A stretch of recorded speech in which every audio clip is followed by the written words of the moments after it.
doing, everybody? It's Pastor Matt with Netcast Church. Man, thank you so much for tuning into Netcast Home. I am glad for the opportunity of spending some time together, and today is a good day, okay? I don't know what your religious background is. I don't know, what your church background is or any of those things, but today is Good Friday. Now, I didn't grow up in the church, so this is all has been new to me ever since I began to follow Jesus years ago. But my mom was Jewish and my dad was Catholic, so I kind of lived in this weird yin-yang world where it's like, man, we follow Jesus and we don't follow Jesus. And so Good Friday was never a day that I really understood. And so my hope today is that I kind of bring some clarity to all of us so we can be unified in our understanding of what makes this day such a big deal. And so, if you got a Bible, you can go ahead and turn with me. We're going to be in 1 Corinthians chapter 1 today. And I just am going to read one verse from there. And then I just want to talk about the magnitude of what this means to celebrate Good Friday together. So, in 1 Corinthians chapter 1, we're going to talk about the foolishness of the cross. But before we get there, let me tell you a little bit about my story. So I wind up, as a freshman in college, showing up on this Christian campus called Eastern Nazarene College in Quincy, Massachusetts. And so I go there having never really met a Christian ever in my life before. And so all of these views about God and spirituality and Jesus and Buddha and all these things, I had all sorts of weird thoughts and I just had never really considered what all of that meant and how different they all were. And so I show up on this Christian campus. I remember they asked me, they were like, yo, are you a Christian? And I remember telling somebody, I was like, yeah, of course. You know what I'm saying? My mom's Jewish. And so they kind of rolled their eyes and didn't know what to do with me. And so in hindsight, I didn't really know what to do with me. So I wind up on this campus. I'm there for maybe a month or so. And I'm interacting with all of these Christians, and it's really freaking me out, right? They pray not just before meals. You know what I'm saying? They be praying and stuff, and they be talking about how God speaks to them. And I remember calling my dad saying, Dad, I'm on this Christian campus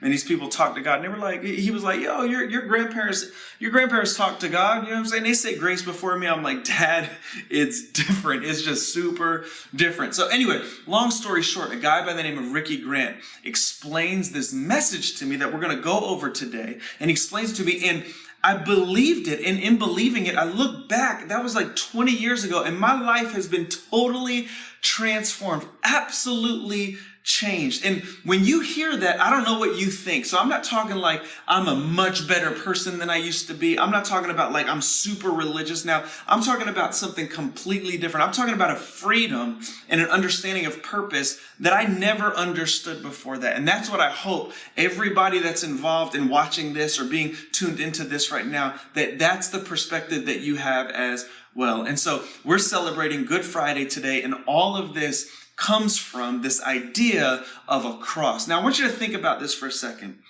How is a cross an exciting thing? Why would you call Good Friday the day when Jesus was put on a cross? Why would you call that a good day? That doesn't even make sense. The cross was literally an execution tool. Okay, that's what its whole purpose was. It was created to execute people. And you and I are talking about, hey, Good Friday, right? We're talking about the cross. No.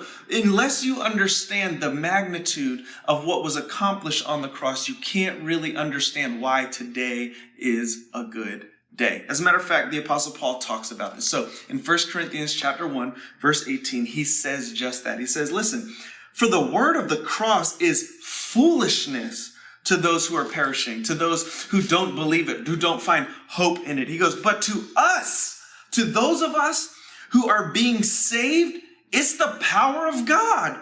It is the power of God. He says later on, he talks about how that the foolishness of God is wiser than men, and the weakness of God is stronger than men, and that God chose what was weak in this world to make foolish those who think that they are wise. Now, let me just talk to you about the idea of the cross, because it is crazy. So the Bible doesn't really give us the full details of the crucifixion, okay? Crucifixion, it was this thing that was perfected by the Romans. It was meant to kind of inflict as much pain as possible. That was its whole goal. It was so painful that the word excruciating literally means from the cross. That's its actual meaning. And it was the most horrific, shameful, kind of public way to die. It was like they would put you up in what would be like a common marketplace, and they would hang you on a cross. And it would happen in public places. And the reason why they did this is that so the worst of the worst of the worst would be able to be laid before the people, as the people would watch that person kind of suffer and die, and they'd be able to kind of laugh and be hysterical about it and just mock the person while they're on the cross. And the craziest thing is that they did this to God. They did this to Jesus. Jesus says, I am the way, the truth, the life. Nobody gets to the Father but by me. He claims to be the light of the world. He says, I'm the light of the world. I'm the bread of life. I'm the resurrection and the life. The Colossians would tell us that he is the full deity of God. Hebrews tells us that Jesus is the radiance of the glory of God, the exact imprint of his nature. And Jesus was crucified. Now, let me just talk to you about what Christ has accomplished, though, on this. Well, before we actually get into what he accomplished, let's talk more about what the cross actually entailed. Because I think if you don't understand the actual things that went on while Jesus was being crucified, I don't know if you could understand why it was so important and why it was such a horrific thing that he went through this. So Jesus was willingly arrested, okay? He was blindfolded, beaten within an inch of his life. The Bible says that they basically took him and scourged him. But another word that is used there is they flogged him. To be flogged literally meant that you would take a whip, right? And so they would strip him completely naked, tie his hands above his head and put him in shackles, tie him to a post, right? Where his entire back and neck would be completely exposed. And then they would take two executioners with what was called like a cat o' nine tails. And so basically it was this massive whip of like leather straps attached to it. And on the end of those straps would be things like metal or glass or hooks. And what they would do is they would first start out with tenderizing the back.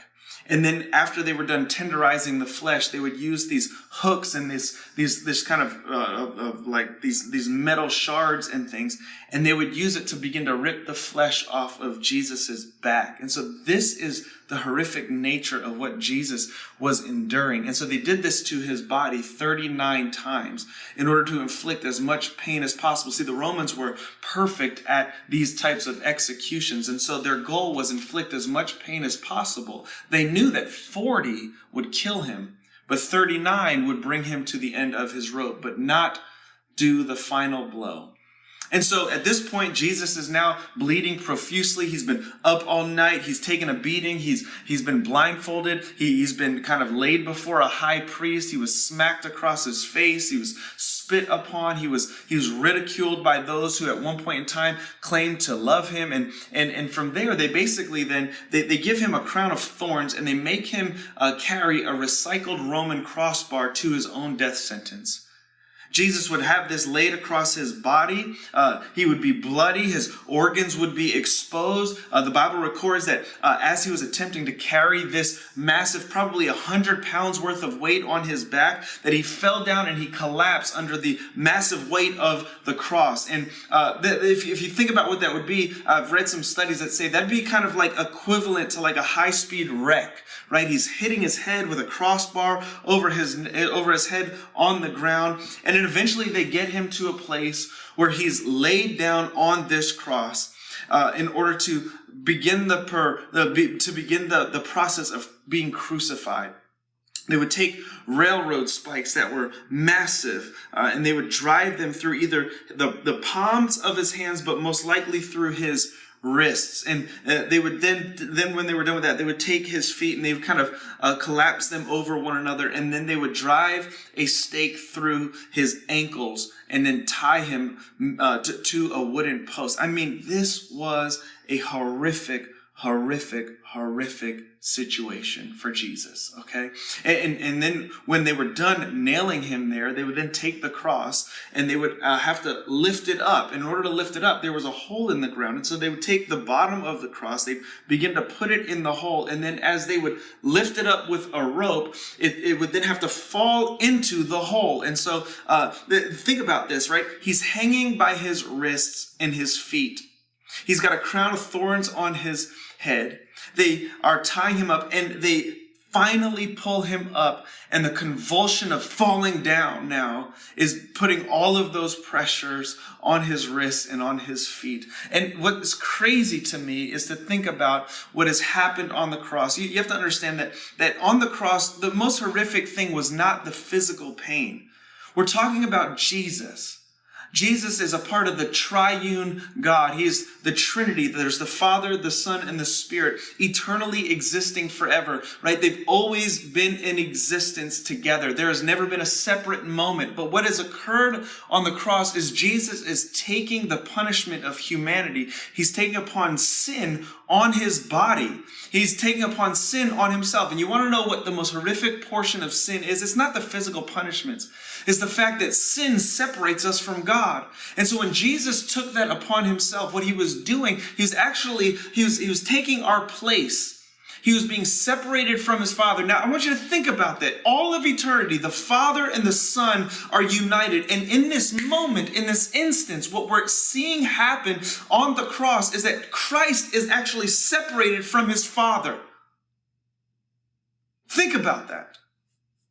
Separated from his Father. Imagine, I have kids, right? Imagine losing your kid and the exhaustion and the anxiety that comes upon a child when they're looking around. They're like, where's mom? Where's dad? Where did they go? And now I want you to think about that because they're like 10 years old. Now I want you to think of eternity and the beauty and the love and the incredible unity that exists between the Father and the Son. And in a second, it was severed. Severed. For you and for me. And this was not humanity that did this to Jesus. Jesus makes the statement in John chapter 8, he says, nobody takes my life from me. I lay it down on my own accord. That at some point in time in history, the Father and the Son were having a conversation around how they were going to redeem mankind because sin has separated us from our God. And either the Father probably looked at the Son and the Son agreed with the Father and was like, I'll go and I will take the punishment for them. And so in God's grand plan, he sets forth this plan into existence so that Christ would come, born of a virgin, live a life that you and I could never imagine living in perfection. His whole message was love your neighbor as yourself. Love the Lord your God with all your heart, all your soul, all your mind, all your strength, and then love your neighbor. Love each other just like that. I mean, think about that. That's his message. And they killed him for it. They killed him because he claimed to be able to love like that. He claimed to be God in the flesh, Emmanuel, God with us. God has come in the form of Christ. God has come in Christ. He's come to live the life we couldn't, to demonstrate the heart of the Father. And they killed him for it. And not only did they kill him for it, but they killed him in the most horrific way. Hebrews tells us that it was for the joy that was set before Christ that he endured the cross, scorning its shame, and now he sits at the right hand of the Father. That's a beautiful picture there. Think about that. That what was foolish is that we would think that the cross could be a beautiful thing, but for those who believe that, man, it's the wisdom of God because it's the power of God. That the cross becomes for us the most grand picture, the most incredible picture that we could ever fathom or imagine, because in the cross, it makes possible for you and I to be united with our Creator. I mean, think about that.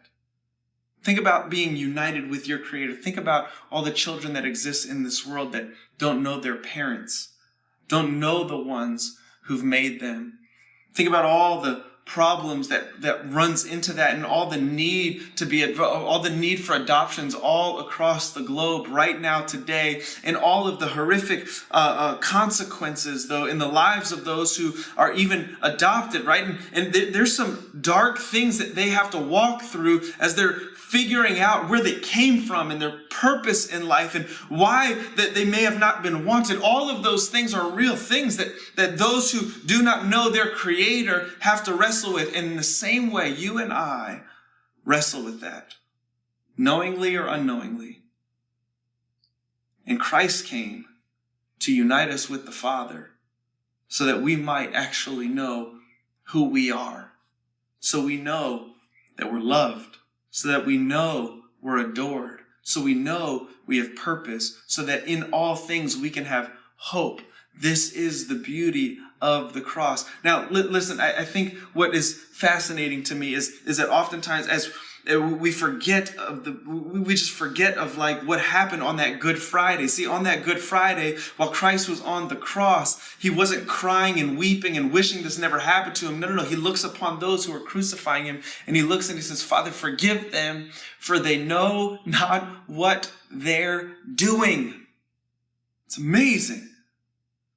And if you know the scriptures, you know that before he takes his last breath, he makes this one statement that ties it all together for us.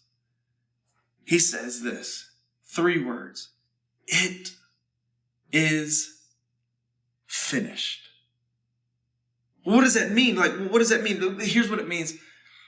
It means no longer do you have to go through all sorts of hoops. No more religious rituals. No more meaningless traditions. No more trying to work super hard to get God on your side. No more trying to prove how great you are. No more of that. The Father is satisfied. Sin is now powerless. Christ has won. Mic drop. Game over. It is finished. And so today, that's what we celebrate. Today, that's why we're excited. Because it has been finished. Now, you can have a relationship with God, and you don't have to do anything weird. I think a lot of times people think that in order to have a relationship with God, you got to do all these weird things. No. As Christians today, we celebrate that we don't have to do weird things. All we have to do is believe. John chapter 3, verse 16. John 3:16, most famous verse. For God so loved the world. God so loved the world that he gave his only begotten Son, that whoever believes in him won't perish, but will receive everlasting life. And the call for you, or the kind of the extended invitation to you, is just that. Believe in Jesus. It's that simple. The church overcomplicates this if we're not careful. It's very simple. Believe in Jesus. Put your hope in Jesus. Put your trust in Jesus. And when you do that, what will occur is a relationship will grow with Jesus. Because let me just tell you, he eventually gets off the cross, and we'll celebrate that on Sunday. He eventually crawls out the grave or walks out the grave, and we'll celebrate that on Sunday. But today, I just want you to know that it is finished. No more rituals, no more trying, no more attempts to try to do anything to get God to do anything for you. No. He loves you because he loves Christ, and Christ loved you. And when God looks upon you as those who believe in Christ, he sees Christ in you, and man, does he love his Son. And so today I just want to encourage you, put your hope in Jesus. Find a freedom that comes with not having to work and labor so hard to try to get God to be approving of you. And that's an exhausting thing. You know, I'll just kind of tell you a little bit about my life testimony. For years after I put my hope in Jesus, I was wearing this mask. I was putting this mask on, trying to pretend that I was better than I was, and trying to convince everybody around me that I was better than I was, even though I still had all these problems, right? I was just a joke still. And I found myself struggling in sin, and found myself just, I don't know, just life was difficult. I don't know how to explain it. I was not who I hoped I would have been by that point.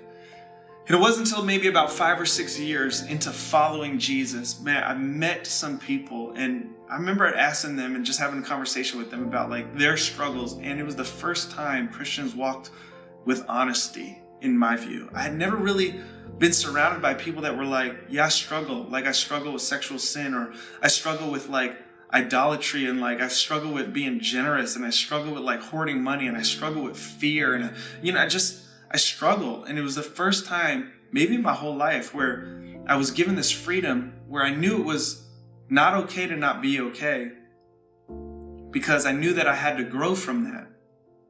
It was okay that I was not like perfect, but it wasn't okay that I wear the mask anymore. And so what I want to encourage you to do today is, man, I just want you to reflect. What does it look like for you to take the mask off? What does it look like for you to be genuine about, man, your own struggles? But don't do that because like you're going to do you. I want you to do that because there's a freedom in the cross. And in the cross, what you are able to see is that because of what Christ has done, you no longer have to wear the mask. Because of what Christ has done, you're now fully accepted by God. Now, that doesn't give you a license to go out and do anything you want whenever you want. No, the very opposite is true, because when you grab a hold of the fact that Christ loved you that much, man, that will change things. Love changes people. You know that, and I know that. When you're around people who love you, you want to live up to the way that they view you. You want to love them back. Like when you understand and when you grab a hold of all the things that Christ has done for you, you can't help but to love them back. But when you start thinking that Christ is nobody but some guy in the sky that's trying to zap you if you do something wrong, you completely miss the message of the gospel. So today, put your hope in Jesus and celebrate his good news on this Good Friday. I love you, and we'll celebrate the resurrection in a couple of days. I'll see you then. God bless you.